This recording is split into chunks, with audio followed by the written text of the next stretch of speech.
Welcome to the Apex Insider Inside Line, episode 2. I got my boy Ryan here with me. We did do a show about a couple weeks ago, and we called it a season kickoff. So we are now officially on. Like, this is a little bit more exciting. I know NASCAR had just begun, actually had at this point 3 races. But if you are like me, I am a little bit more excited because this weekend is the inaugural 2026 kickoff for IndyCar, and F1 is around the corner. So I thought we can get together quickly. We did say we were going to try to do this show like once a month, but you know what? We're just a little too excited. So I know that you and I have been texting, but welcome. How are you doing, man? Good to see you again. Yeah, I think we were going to do once a month, and you texted, hey, do you want to record on Monday? And I was like, yes, I do, because there's too much going on. Like, let's go. So much to say. IndyCar week, which I am pumped for, and NASCAR's finally headed to some real racing that we can actually bet on and enjoy. Mm-hmm. Outside of just the entertainment purposes, Daytona and Atlanta are fun to watch, not so much fun to bet. Yeah. If you're casual and you don't understand what we're talking about, you don't want to be putting money on a draft circuit or course, I should say. I know some of the terms I'm trying to bring in together, but it was fun to watch them. I did enjoy it, but I'm just so ready. Like you said, like we were texting, I'm like, man, we got so much to talk about, especially kicking off into the weekend. And we don't even have F1 yet. So there's a lot we can dive into in F1. But I think a lot of today will probably focus on IndyCar with some F1. And we'll touch on some NASCAR. We got to. It's COTA. It's my home state. We're back there. Although I'm not too pleased about the circumcision that they did for the course.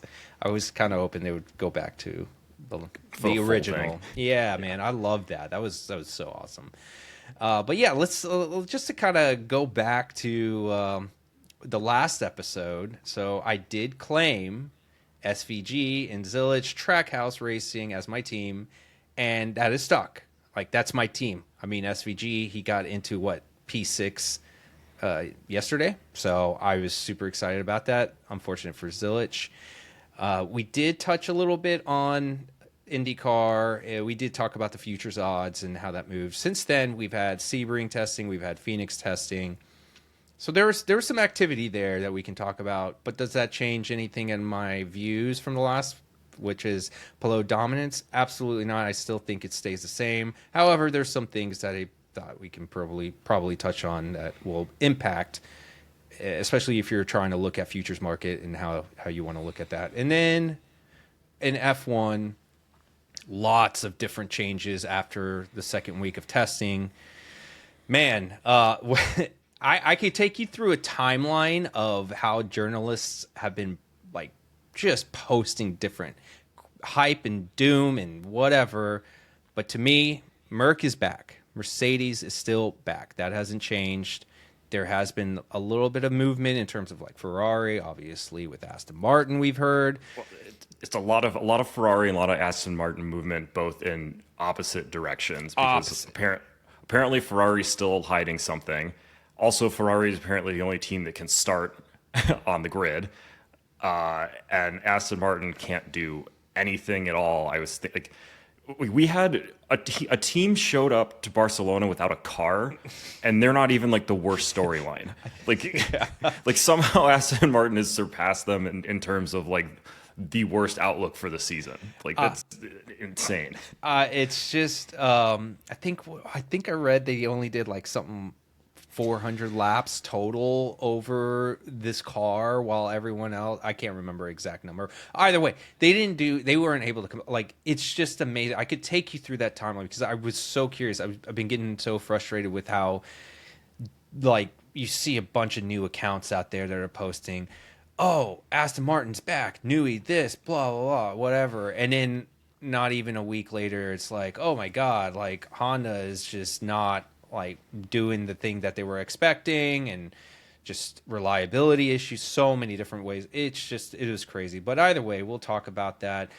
And I'm still sticking by my Alpine could be the sneaky one to be challenging in the midfield as well. So that was just a quick one on that. And but yeah, like so again, we're gonna go talk about race week, of course, IndyCar. We're St. Pete's, and actually we got trucks at St. Pete's too this weekend, which is very interesting. I'm very curious to see how that plays out.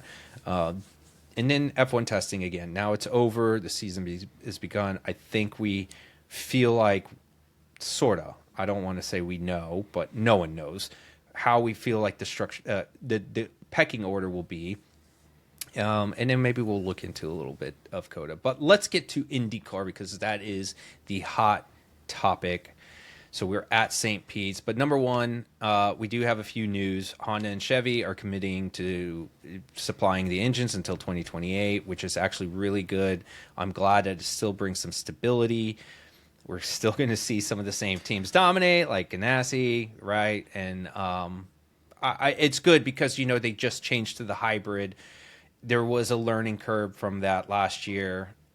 They got a little bit more stability as the year went on. Here we are, new season. So yeah, I still think it was an interesting decision to switch to the hybrid in the middle of a season. Crazy. The other year. Yeah, I don't know why. I don't know who came up with that idea, but okay. And then big spoiler alert. Until proven otherwise, the teams that are very good are going to remain very good. Penske will be very good. Chip Ganassi will be very good. They have good equipment. They have a lot of money, and they have good drivers. So and we touched on that too with Penske a little bit. And I did talk. So in my IndyCar Futures conversation with Nathan Rogers, we both were talking about that a little bit about Penske because Penske's the big question mark, right? Last year, they really underperformed outside of ovals. I know there was some situations that happened for them to not win a race, but I still think this is going to be good for Penske. This is still a good thing to have because the last thing is you had a season like you had last year. You don't need any other variables to ruin what you're trying to do and getting back on top. So very good for them. I think that is going to really yield some good results. And just in general, even the bad teams, that's good for them to say, okay, we can take some learnings. We can make sure we're trying to get the best out of our cars in that. So good news on that. So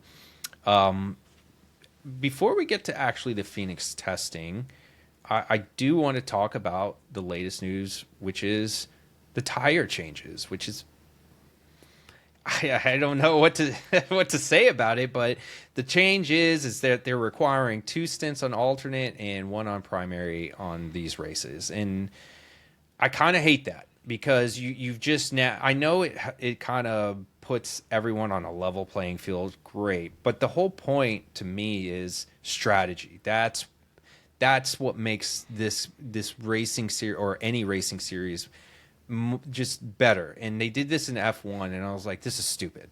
It just feels synthetic that you're restricting these people that way or these teams that way, and I just don't like it. I don't like it at all.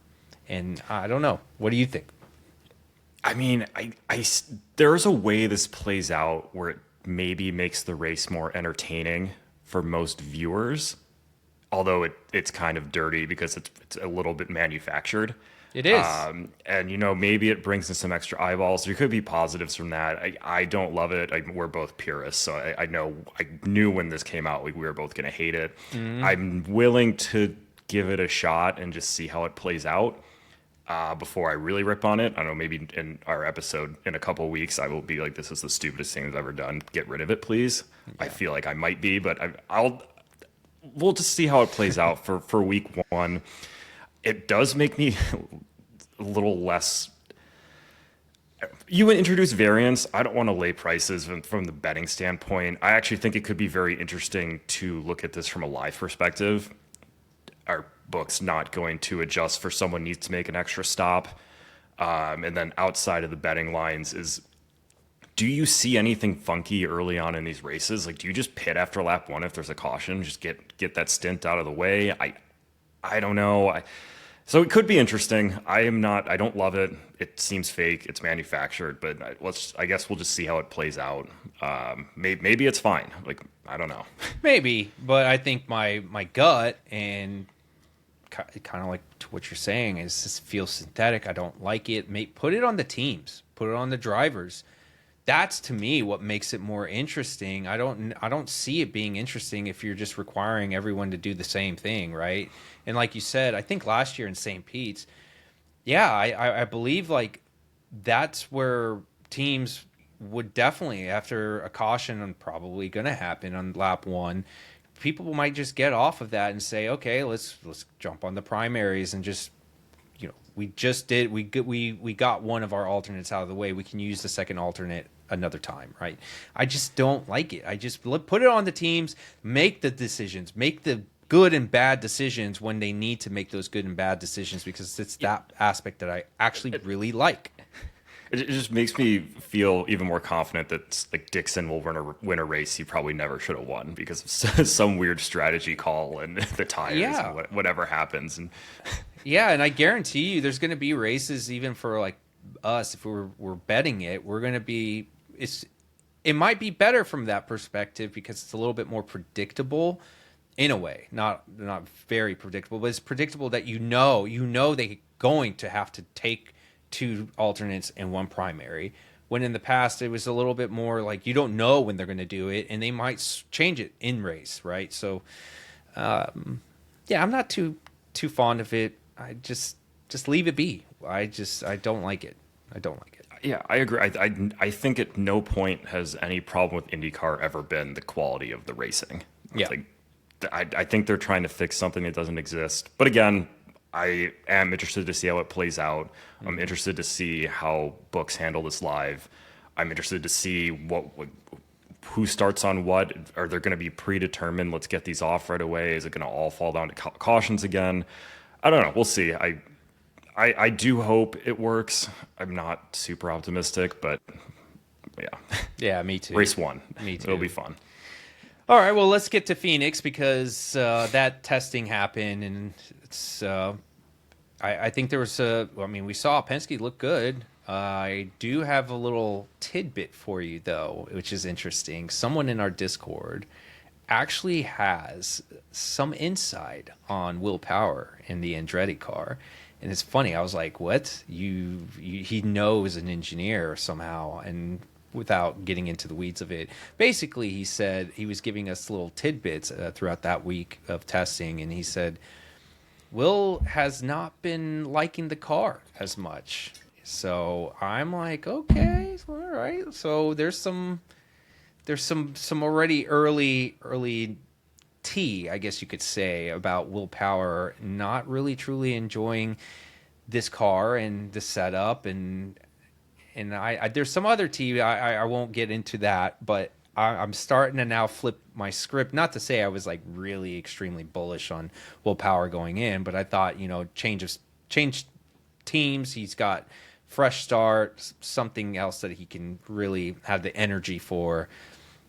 But I feel like he's going to have maybe some early season struggles if this continues, but we'll see. I don't know. But yeah, it looked like Penske just looked pretty strong. Malukas looked pretty good too. Obviously, Joseph Newgarden, I think day one was absolutely crushing it. So when I know what I brought it up last week. I don't know with you or if it was Nathan. His season total wins were set at 1.5. And it was heavily put at, or 2.5, I'm sorry, 2.5. It was heavily put to the odds against him under 2.5. And I was like, well, if we have ovals, probably he could dominate that, and that number might be good on the over. So starting to make me flip the script a little bit, and it looks good. He looks good. I think he's got he's ready for the season after last year. Yeah, breaking news, Newgarden and Penske look very fast on ovals, regardless of which oval it is. Yeah. New oval, they're still fast. Shocking. Malukas looked super fast. Again, I do wish this was televised or streamed somewhere. Indy was running the live data, which was really nice to follow along too. But I would have loved to actually see those cars ripping it around the track. Yeah. Like I think they, what See, what are 171, we getting? 172, and then you compare it to like the NASCAR Cup time. Obviously, totally different series, but it's just interesting to see.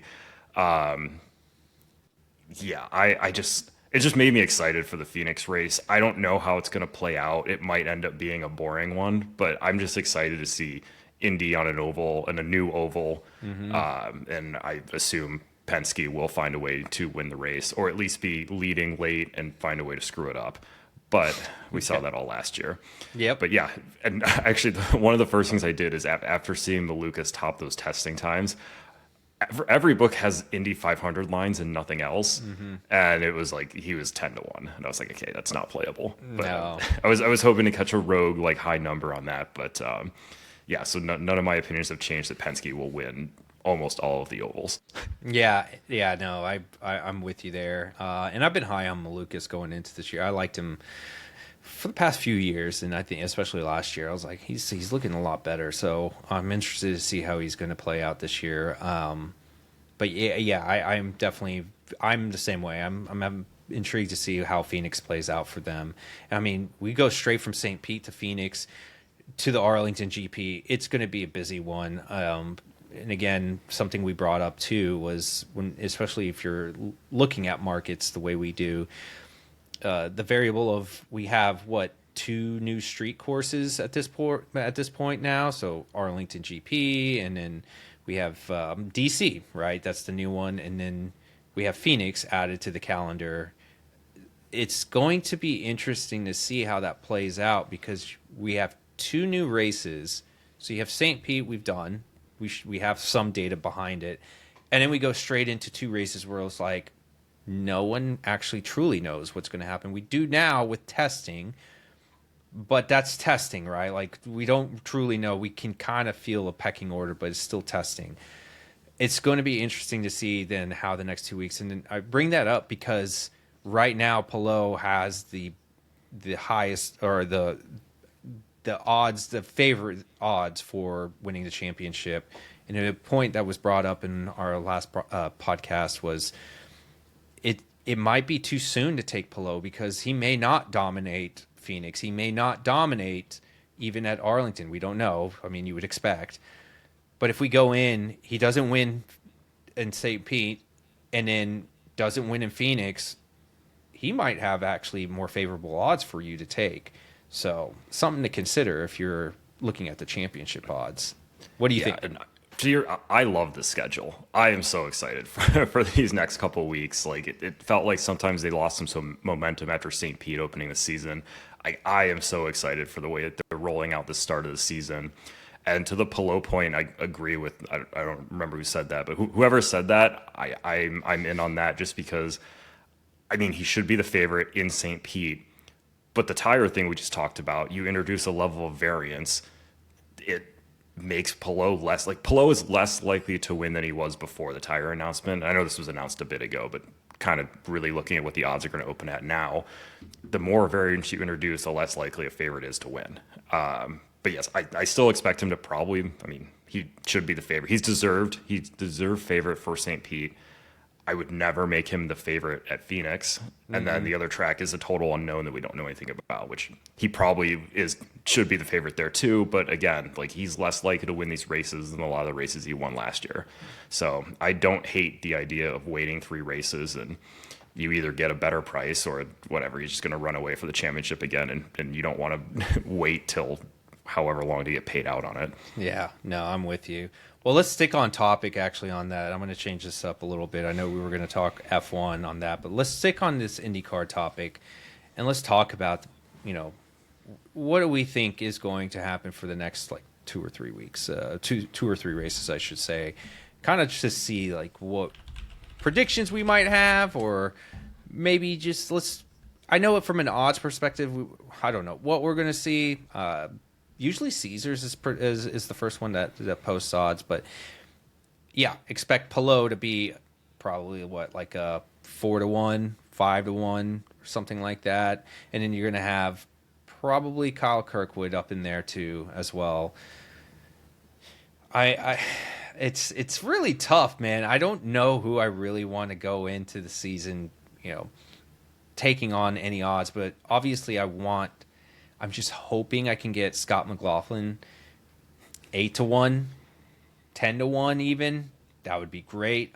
Doubt I will get a 10-1, but if I do get a 10-1 or anything higher than that, like I'm on board. I'm just doing it. I think Penske is going to come back. I believe it. I really believe it. So, well, I think every number that you mentioned, it's going to come out shorter. Yeah, than you would like to see. But I am interested.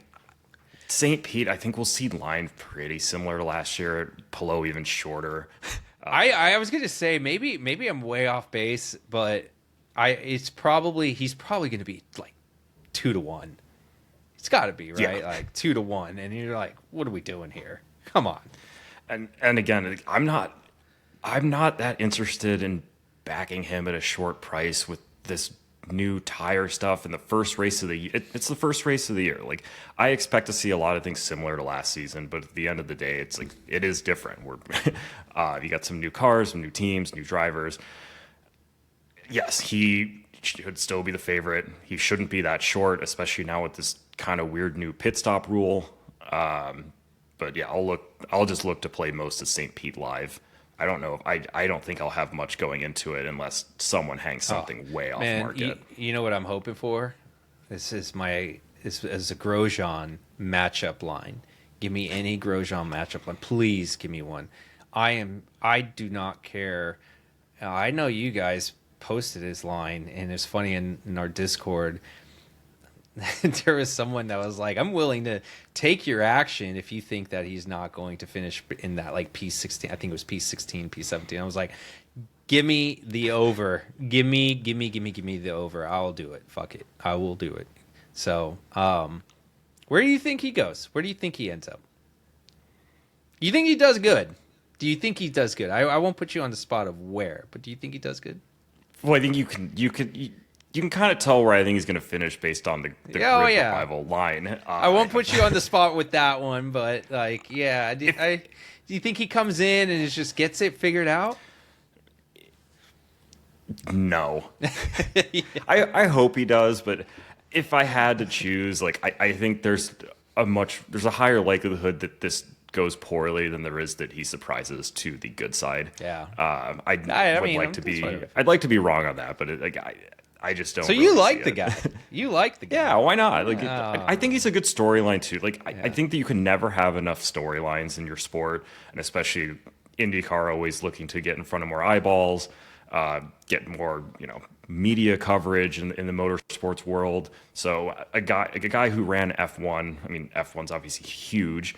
That can't hurt. Yeah. And him having a successful, I mean, he's not going to have a contending season, but if he's up there, if he's running well, I think that's a good storyline for the sport. Yeah. So I would like to see that happen because I want IndyCar to get all the momentum in the world. I still think it's some of the best racing you watch any given weekend. Mm-hmm. And the more people that can kind of see that, the better. So I hope he does well. I'm not holding my breath on it, but I will be rooting for him. Yeah. What about top three? That's one that, because we're going to definitely see, well, I don't want to say definitely. We should see outright. We should see top three markets. I'm not like really a big fan of, I mean, I kind of am, but I'm not, of top three in IndyCar because it's just so random, I guess you could say.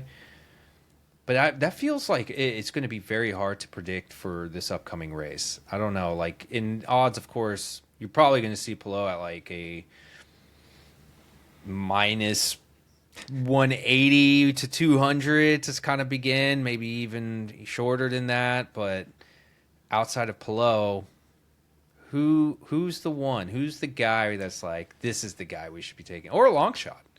It's almost interesting because I almost think you can pencil Palou in there. I mean, barring something happening to him, why wouldn't he finish in the top three? And then I think you can almost say one of the Penske guys is going to be there. I know you're going to say Scotty, but Scotty, But Newgarden. but Newgarden will be I think he will challenge, and that's what makes me scared. Yeah. So it's kind of like carving out a spot for one of the Penske guys, and then it's, I don't know, did Dixon run the correct strategy, or do you see kind of a wild card get in there? And it could be, again, with this strategy, like someone in the back of the field could nail the strategy in the correct way, or there's a late caution, or for anything. Like, a lot of people can finish top three, not a lot can win. Yeah. So it really opens it up to some guys who can't contend for the win, but could finish third if everything goes their way. Or, you see a couple of those top guys either crash out or have reliability issues, and then you catch the right yellow in the right like pit cycle, and you're there. Yeah, you're not going to hold off Palou if he's behind you, but like, you can finish third. That's totally. I can see Dixon. Obviously, he's just been kind of subpar to qualifying, so he'll end up like P12 or something, P13, and then you're going to see a caution in the first 2 or 3 laps, and then he's going to just start doing his strategy game. He's just going to try to do some fuel saving, preserve the tires. He's going to get off alternates. It's going to be something. He's going to be the guy that I'm going to be like, I'm going to write him off, and then next thing you know, I'm like, God dang it, this guy is in P2 right now and probably could take the win. So. Yeah, he reminds me of, like, in NASCAR, you get races where Logano just appears, and it's like you didn't talk about them all day. They were running, P10 to P12. No, kind of up and down, whatever. They're never a factor. And all of a sudden, you get kind of near the end of the race, and you're like, "Oh, he's running P4. Wait, where did he come from? Like, why is he here? Oh, he can win. Like, he's on a different strategy. Like, he's always the first person on whatever the alternate strategy is, and you're just like, wait, Logano's gonna win this race and not run out of fuel? Like, oh, Scott Dixon saved his tires, and like, look at him. That's that also reminds me of VK. I feel like VK was that guy sometimes too. You're like, he's just you didn't mention his name throughout the weekend, and all of a sudden you're like, what in the hell? He's in P like 10. What just happened? Like, yeah, you pull up. You're like, he wasn't running fast laps. No, where did he come from? He was in the back, and then all of a sudden you're like, he's in P10. Like, yeah. And I was like, yeah. Oh, but no, I'm struggling a little bit on like what. I think my mind is starting to spin because I'm starting to think like, okay, this is going to be I feel like it's going to be competitive. Again, we'll probably get to Saturday and the qualifying, and what do you know, Penske still has their same issues. They qualify terribly, or Newgarden, and then they're trying to fight back. So that's the key for Penske. If Penske can just get qualifying right again, they will be in the thick of things to, top 3 to win for sure in this coming weekend. So I'm not sleeping on them, but it also wouldn't surprise me if the books just kept pricing them at short odds because it's Penske, it's Joseph Newgarden, it's Scott, right? Like, it's. I mean, we saw that even in the middle of the season where everything was going wrong, like, they were still priced among the favorites every single week. It was Palou in his own tier, and then Newgarden, McLaughlin, and the rest of the guy, Dixon a little below that. And yeah, obviously every oval they come out as the favorites. I mean, Newgarden qualified like 20th, and like his odds barely budged to win. He was like plus 300 from the back of the pack. I was like, what the hell? And he actually was. And it was right. Fine. He was doing fine, and I can't remember what exactly happened, but something happened towards the end of the race, and we were talking about, wow, like now he's fighting with Scott up at the and then something happened, and he just that was it. Like, well, yeah, pick any given race, and it was either someone hit him, problem in pit lane, car problem, like it's something always happened, and you're like, he was the fastest car all day, and he was going to win, and he's the best driver on the track, and X, Y, or Z happened, and now you just lose. Yeah. Well, let's continue on, and if you're listening to this, we're going to have the IndyCar betting preview hopefully on Wednesday releasing. So that will be we're going to have a full group, I'm assuming right now, but definitely me and Nathan Rogers. Bet Indy should be there for St. Pete's. He's actually going to be on track. That is his home state, so he's going to probably be at the race. So yeah, just we should be dropping that on Wednesday. So we'll hopefully have odds that we will be a little bit more specific about what we're doing. So look forward to that. Yeah, and last thing on Indy, speaking of that, if you are someone into markets, odds, bets, picks, whatever it is, GridRival is the only place with anything up right now. So so early week, we'll have everything up. We'll have a finished position for every single driver on the grid. So if that's something you're interested in, like, we will be there first, and you don't have to wait till the end of the week to get short odds on whoever you're looking at. Yeah, actually, I'll just, you know what, while we're on that topic, I will tell you what I've already done. And I did these about a couple weeks ago. And if you listen to our betting preview, we already have some plays. You don't have to tell me yes or no, I like it. I just want to tease this to the audience. But one of the cards that I already have, Marcus Armstrong, better, 11.5, paired with Christian Lundgaard, 7.5. I think that is now shifted to Marcus Armstrong, 10.5, and Lundgaard is at, I want to say, 6.5. Another one, Dennis Hauger, better than 22.5, and Pato worse than 3.5. Yes, I am going worse. Shout out to Nathan Rogers on that one. Him and I were talking about it, and he cooked that one up, and I loved it, so I took it. Now Dennis Hauger, I think, is at 21.5. Pato is still at 3.5, but that's just a little teaser. And by the way, IndyCar fantasy leagues as well on GridRival. Try to get in before Saturday. I think the lineups lock. So you have until Saturday morning. Come into our league. We have Join leagues. We are the official app of the IndyCar Fantasy. So join before the season starts. You can still join late. There are ways to play catch up. But if you want to win a league and you're serious about this, you want to be there for week one because your lineup will outperform the minimum scores. Yep. So we do that so people can come in late and join and still have fun and still enjoy it. And I guess if they're really good, maybe win. But if you're joining the Apex League, you're going to need to be there from week one if you want a chance. Yeah, and also one last thing. We are hosting the Eliminator pool, or the one and done pool for IndyCar. We've got actually more signups. I'm interested to see how many more. So we had about, I think, 12 people last year, and it was the first time. We just did it off a whim. We decided, let's try this thing, and it worked really well. We all had a good time. It's only $20. Nathan Rogers is grateful enough to put this all together. He's the one managing this stuff on spreadsheets. But basically, you pick a driver, you could get points on where they end up. Once you've used them in the season, that's it. It's like NFL Survivor pools, basically the same concept. So a lot of fun. There are, I think we're going to be, I want to say we're going to switch to paying out the top three, but let me just say it's going to be the top prize winner gets everything. So it's a good payout for $20, and I think we're probably around at 20 people at this point. So message us, join it.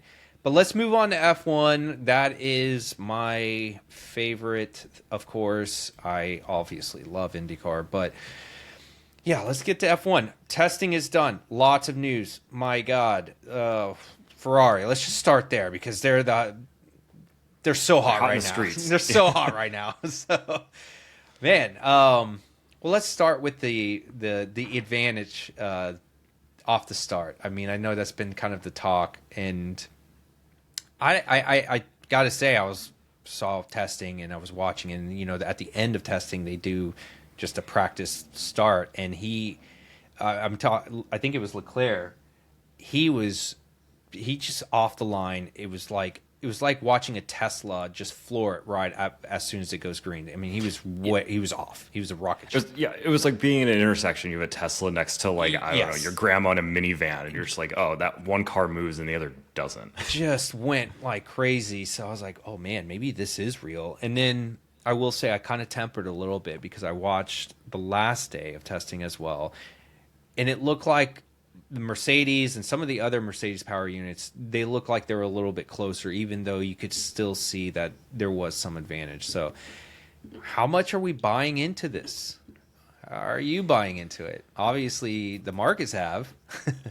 Yeah, which I am buying into it. In fact, that bought them before the market. Yeah. So I am hoping that this advantage is everything that it's cracked up to be and more. I don't think it's going to be anything as crazy as we saw that one video that surfaced where it was just one car moving and the others not. I do think they have an advantage off the start. I think that's pretty clear. Otherwise, that video doesn't happen, and even the later one doesn't. Like, you don't see that. The other teams aren't just going to not run the start. Yeah. So Ferrari definitely have some sort of advantage there. How big it's going to be, I don't know. I think it's like if they stick it on pole, guess what? They're going to lead. Like, you're not going to overtake the Ferrari going into turn one. If they're a couple rows back, it's can they stay safe? I mean, knowing Leclerc, he might, he has all that power off the start. Like, what's he going to do? Plow into the guy ahead of him? It's Ferrari and it's Leclerc and Hamilton, so who knows? But I think if they can somehow get it on the front row, if the speed's real, then guess what? They're going to just dust the field in the first couple laps. And yeah, if they can navigate the chaos of the start from a few rows back, maybe there's something there. But yeah, I think it's, you're not going to win a race off the start. No, and that's where I think and some books will post that like leader after lap 1, leader after lap 5 or something like that. I believe they're going to adjust this to reflect it, but if not, you might be able to find that advantage for leader in lap 1. Like, you could take Leclerc at like whatever odds that they're going to probably post. I don't know what exactly they'll post, but at this point I would say it's going to be somewhere at like 3-1. Depends also where is he going to be in the pecking order. Right. And it's like one of the biggest stories in F1, so it's not like I don't think anyone's going to be caught sleeping. Like, they're going to be talking about it through all the practice sessions, through all of qualifying, leading up to the race start.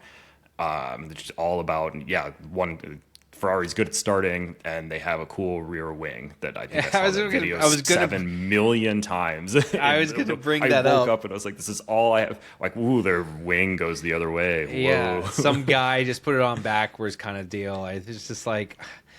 I mean, it was cool, but like, it's just got to the point where I was like, all right, let's calm down a bit. I'm not buying the hype on anything. I'm just trying to cut through the noise right now. And Ferrari, we think we expect it should try. We always say that they should do better, but you got to prove it to me. This is just testing. They look fine, but. So you're trying to say that their rear wing rotating the other way doesn't make you think they're going to win the championship going away? I mean, I'm a Cowboys fan, so I can tell you, when you have a lot of hype going into a season, you better temper it. So, especially when you have disasters like of what you've experienced as Ferrari, I don't know. Like, I just in general overall this season, I mean. Ferrari, McLaren, Mercedes, and Red Bull, right? That's your top 4. For all intents and purposes, any one of them could probably sneak up, but that's what we're seeing is like those are clearly the top 4 teams going into the season. But something inside me is like, McLaren's been very quiet. You haven't seen a lot of news on McLaren, right? Like this entire, I would even argue 2 months out after... Let's just say when the new season was really kicking off in January, the hype talk has been Mercedes, their power unit advantage, and this compression ratio advantage that they have. Red Bull also was entering the chat with that. And then Ferrari wasn't talked about until here recently. And a lot of it was actually doom posting about Ferrari and how there was going to look. And now things did not open. Like, things were not good for them early. It was all Mercedes. Yes. McLaren was just kind of there because everyone's like, okay, they'll be there. And it was some Red Bull. Red Bull dominated like a couple days of testing, and everyone kind of jumped back on the Max bandwagon. And Ferrari was always an afterthought until last week. Videos surfaced. And it was like, oh, Ferrari's going to win it all now. Like, last week, all of a sudden changed everything, and now it's like Tifosis unite. Like, we are going to win the championship. We have a chance. I'm like, well, hold on. Like, I think it's hard to not talk about McLaren right now because no one's talking about McLaren. Even McLaren's not talking about McLaren. They just seem like a steady Eddie right now. They're just floating by, maybe under the radar. And I think that if I'm a team principal, if I'm Zach Brown, I like this. let the noise be around and the hype be around the others. We just want our championship. We want to just take it methodically and just hope that we're getting everything right. And if they were getting things wrong, you would see you would see a lot more posts about it, right? Like you would. We haven't seen any, and even the good stuff hasn't really surfaced, and that makes you question, well, is there anything good? Like what do we expect? There's something in me lately that's been saying, like, are we just writing off McLaren so quick just because of all the hype and doom that we've been hearing around all the other teams? Like, I think that we might want to pay attention to that. Yeah. I think too, it's like, it's so clear that you have this top four. Yeah. It's so clear. And then I think it's give or take a few advantages here or there for all of them. Yeah. And track you could specific argue, too, right? Things are going to be track specific. And it's very easy to make the argument too from a constructor standpoint that McLaren have the best driver lineup. I mean, Mercedes, Kimi's awesome, but he's young. Very young. Yep. I mean, look at the second seat of Red Bull. That no one's ever going to say Red Bull has the best 1-2 punch. Right. Ferrari is, I don't know, is Lewis washed? Who knows? Maybe if he has the car under him, he can kind of regain back what he's done in the past. Like Leclerc's a great driver, but I mean, McLaren I think are the only team on the grid with a true like 1-2 of very reliable, good drivers. Yeah. And I have no reason to believe their car's going to stink. It might not be as good as the other ones, but it's making me there. I'm starting to think, like, why aren't we thinking about them winning the constructor championship? Like, we should, like, not write that off. They could actually easily win that. And again, it goes back, like, we've been testing in Bahrain. Like, that's not going to be the track we're going to be going to here in a little bit. And also, everyone's like drawing to conclusions already. Even engineers say, I don't know what's going to happen once we get 22 cars on track and we're actually optimizing for this race, and specifically at Melbourne. No one knows exactly what's going to happen after a long race. This 50-50 split is, no one knows. We don't know how the new overtaking is going to work as well. So I think there's just too much hype all across the board, but it's hard not to just think about, like, if McLaren is in that top four, they're being disrespected right now. This could be something where people need to stop overlooking them. And I may eat my words later, but they looked okay. They looked pretty good in the last testing. I mean, I think Lando was P2, and then Leclerc was P1 in the last test. They're showing they have something there, so something to think about. McLaren, long shot. Yeah, but they didn't have any cool videos of the rear wings. So no one's talking about McLaren. I know. Ferrari sucked up all of the oxygen, all of the takes. The amount of hate for Lando Norris, though, that built up throughout the past year is actually quite comical. A lot of people hate him. Even his own people hate him.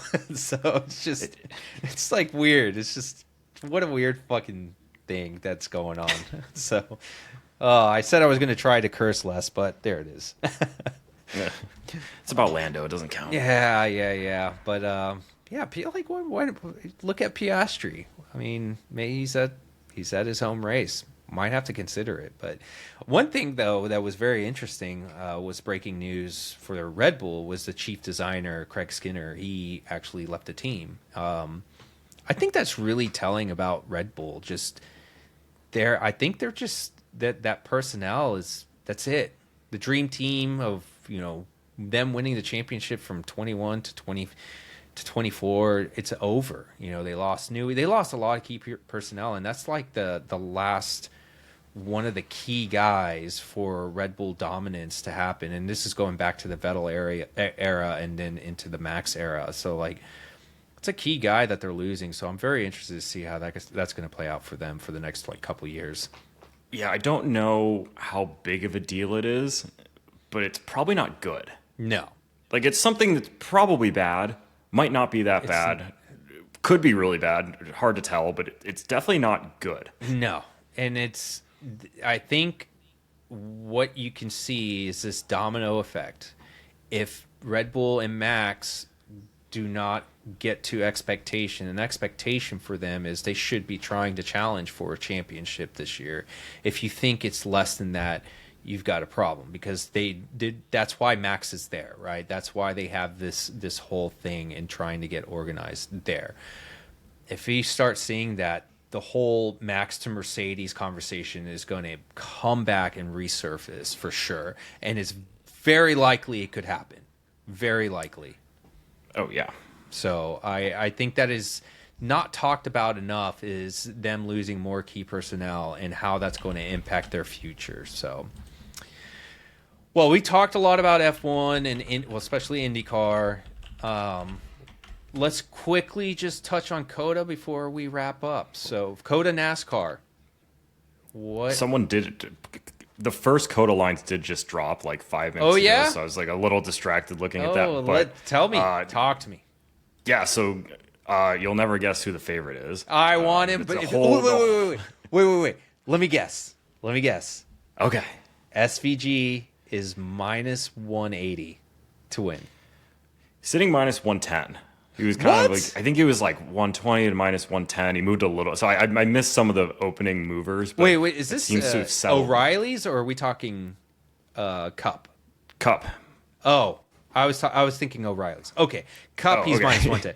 Okay, do they have O'Reilly odds by chance? No, I have not seen any O'Reillys. Those probably don't come out till Okay. Tuesday or I'm Wednesday, gonna take a stab. I'm gonna say he comes out on O'Reilly, because it's going to be him and Zilich also in the O'Reilly series race, and I think he's going to be minus 180 in that for that win. Minus 165 and minus 180. It's going to be hilarious when we see SVG and Zilich both at minus prices together. We'd be like, oh, you hung a minus 150 and a minus 110? Like, thanks, that's great. And then you're going to go back, and then you're going to look, and you're going to see, oh, wait, I could just get the matchup SVG over Zilich for like minus 130. Okay, like I'll just take that instead. So, well, I know there's going to be some like people out there that are like, no, Zilich. Not to say he's not. He's a dog, man. But SVG, all day. Give it to me. You're taking it, right? You're taking that minus 110, right? I'm still trying to figure out what I really want to do with it. If I had to take SVG versus the field, it's SVG. I don't really. A lot of people get very excited to see, because it's like, oh, I can get this guy at 15. I was like, well, yeah, because SVG exists. Yes. There's a reason you're getting that price. You're not like beating them with some huge edge.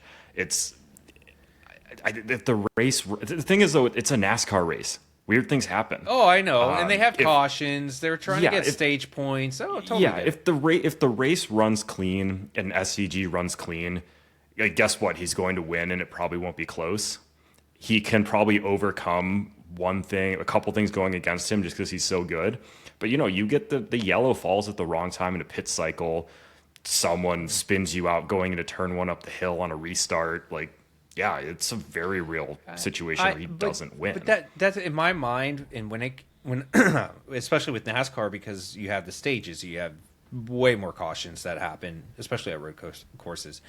I try not to factor that, because this can happen to any driver you pick, right? Whether you're taking a 15-1 driver or you're taking the favorite.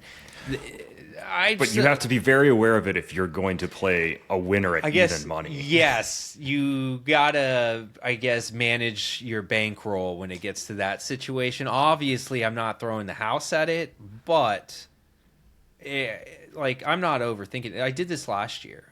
Last year, any road course, I was like, what are we doing? I'm going to be taking SVG. I'm not even overthinking this. He's the most dominant guy on the field when it comes to road courses. And if you've watched supercars and at any supercars, that's a reason why. And it's because those road courses that they have in Australia are intense. They're insane. They have like these turtles that will bounce your car, a foot in the air almost, it feels like. And he's able to manage that car. And it's basically just a NASCAR with a lot of downforce. I'm not kidding when I say that. So to me, this is his world, and we're just living in it when it comes to road courses. Oh, yeah, I will not make the case for any individual driver not named SVG. Yeah. Like if I'm going to take a shot against him, I'm playing this live, and I'm gonna see. I'm gonna see just is someone, because again too, it's like you might get that weird caution. Things get shuffled up. Then it's like, okay, like, I can see who's running well. I can see who can maybe win this race. And then it's potentially too, who is running well and on a different strategy than SVG. Because if you're running the same strategy as SVG, like, you're not going to beat him. And I would never take any of these drivers head to head against SVG running the same race. But if you get a guy like there was a late caution, or caution with however many laps left, they got new tires, SVG didn't, or vice versa. And it's like, okay, now we're talking. But like, if someone pitted with SVG and did the same thing, like, guess what? They're not going to beat him. What about weird things happen? What about Tyler Reddick? Do you think he can win? I mean, he got fourth here last year, I think, or maybe that was just Reddick. Yeah, Reddick can absolutely win if SVG has some Wouldn't that be problem. Something if he wins 3 in a row? I mean, if I had to pick, I mean, he's on the short list. If you're looking at maybe 3 guys who can win this race, not named SVG, assuming something happens to SVG, Reddick's on the list. William Byron, I think, is one that you could put on there. What about Chase Briscoe? Briscoe can win. I mean, why not? Like, any of those JGR guys besides Hamlin, like, people are someone's gonna try and sell Gibbs. I won't be buying, I will not touch that kid. I will. I don't even know if he's a I kid can guarantee anymore. you're gonna see articles this week. Someone's gonna say Ty Gibbs at whatever this price is. He runs well on road courses. No. He can do this. Like, I'm not gonna buy that, but I could see looking at, depending on price, or even it's going to be big on positional props this week. I'll just let SVG own the outright market, and I'll try and find a good number on a Briscoe top 5 or a Bell top 5, Reddick top, whoever I kind of feel. Like, I'm not trying to take shots against SVG until live. I'll just let that go. If they have Gibbs at a decent top 10 odds, I'll probably consider it, but otherwise, no, I don't have any interest. Yeah, turn 1 is going to be just absolute chaos. So I'm excited about it. I love seeing some road course racing. I'm just excited about this weekend. I mean, we have Friday, Saturday, Sunday. You have Coda. You have trucks at Phoenix, or if not at St. Pete's. I'm sorry. And then we have IndyCar kicking off. So I'm super pumped. I'm interested to see how the trucks run at St. Pete. Me too. And also kind of the opposite of everything we talked about with the tire strategy for Indy at St. Pete. Trucks is running non-competitive pit stops. I'm pretty sure.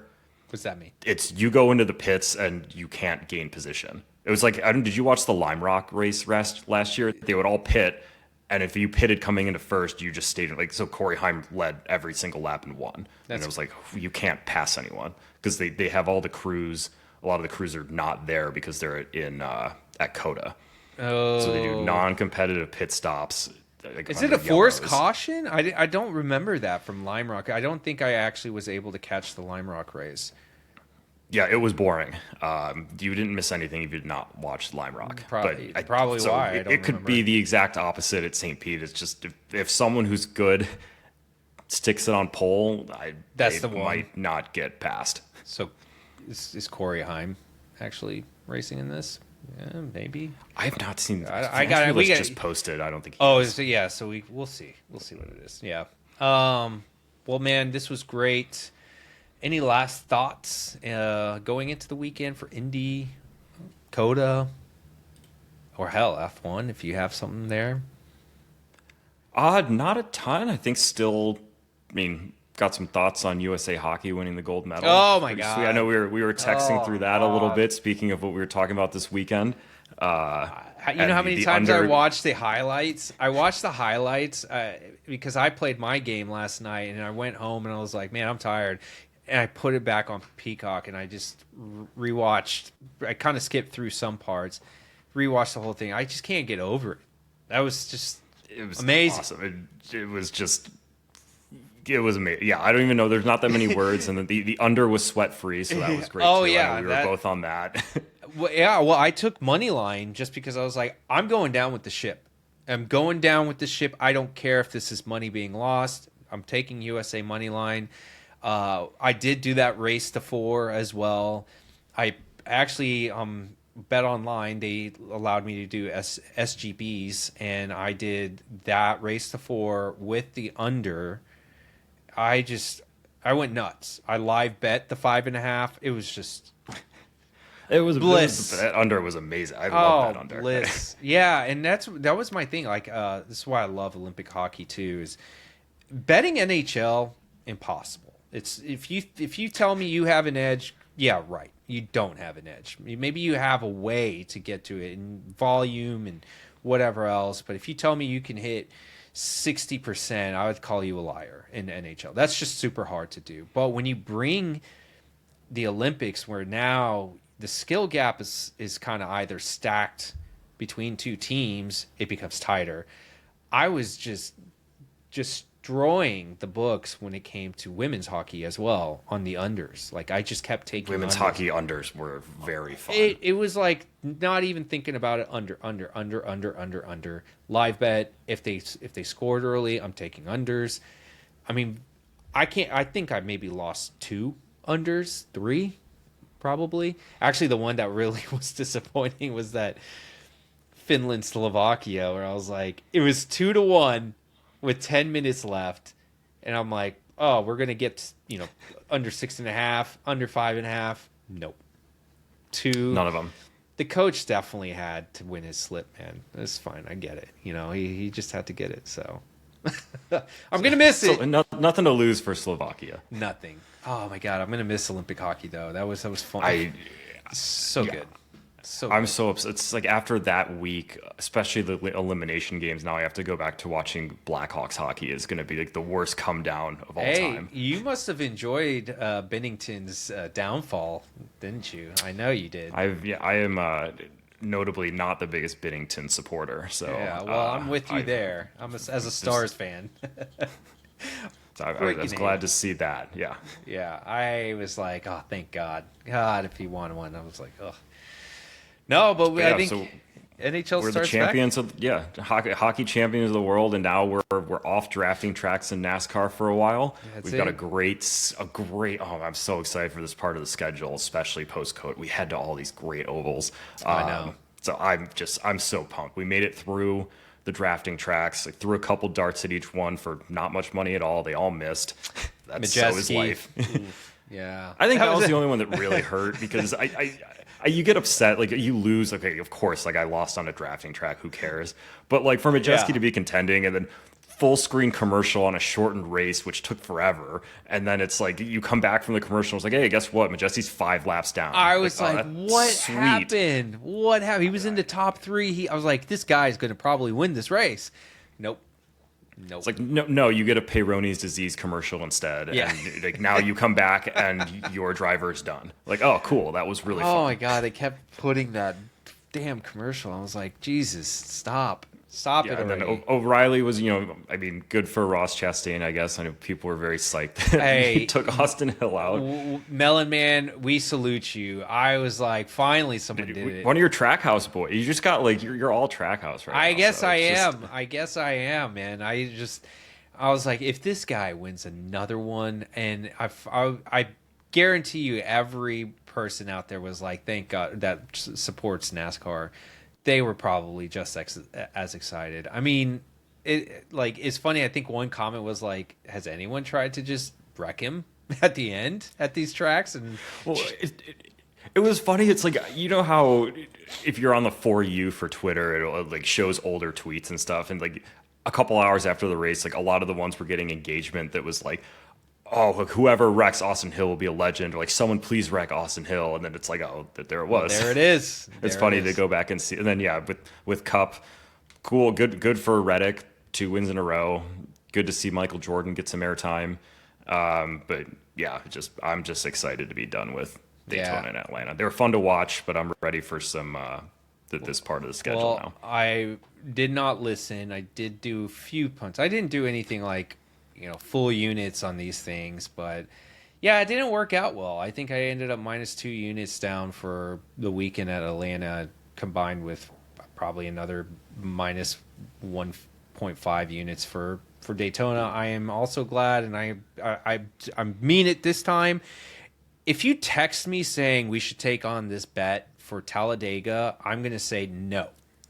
No. I'm not I gave touching you. I it. gave you what one? I gave you one bet the whole. No, weekend. I'm not. I'm I not. was like, I like it's not- Majeski at 18. It's not you. So Cody Zeeb is one of my guys for NASCAR too. We collaborate a lot when it comes to NASCAR bets, and him and I have a similar offshore book where they post like different types of matchups, and I'm like, it gets tempting. I'm like, I told him through the weekend, I'm like, I'm not touching it, and he's like, Capper, you should take this one, and I was like, ugh, fine.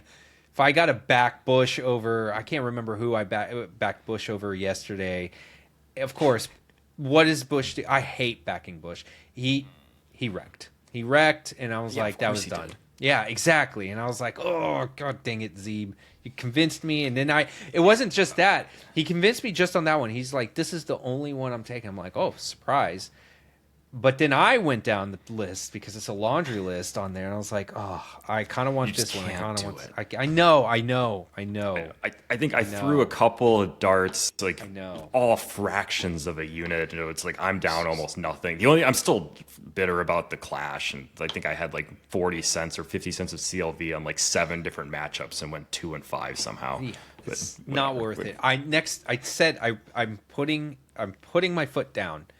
No more draft betting. No more. No, that's you, Daytona. That's you, Talladega. That's you, Atlanta. I'll hold you to that when we get to Talladega. I'll make sure. You're gonna bet Talladega. No, I'm not doing it. I will bet that you bet Talladega in some way. Does anyone want to take that bet? Take it with Ryan. Well, actually, if the odds are in my favor for a top 5, maybe just a little sprinkle. I don't mind a little sprinkle, but I'm not. You've already talked yourself into it. I know. It was 5 seconds later. Oh my God, I'm not doing it. Okay, well we're gonna get. We don't need to talk Talladega. We have real Coda racing coming this weekend. Coda, yes. It's happening. So, all right, man. Well, it's a pleasure like always. Love it. So see you this weekend. Of course, we'll be texting. I will definitely. I hope I don't have any obligations, but I am planning for Saturday and Sunday. Just everyone leave me alone. I'm going to be watching TV. So excited, man. All right. Well, that's another episode of Inside Line. Join the Discord. We obviously have live action going on. If you are betting, definitely, you'll get the IndyCar pod out this Wednesday. And I'm hoping that we should have maybe the F1 Futures pod in a couple days, which then next week we'll kick off F1 Futures, not Futures betting, F1 betting preview for Australia. Probably going to be on a Tuesday, given that everything is going to start on a Thursday here in U.S. time. So shout out to you, Ryan, and GridRival. We really love you. Thank you so much. Can't wait to beat you guys this weekend. Good luck to everybody. All right.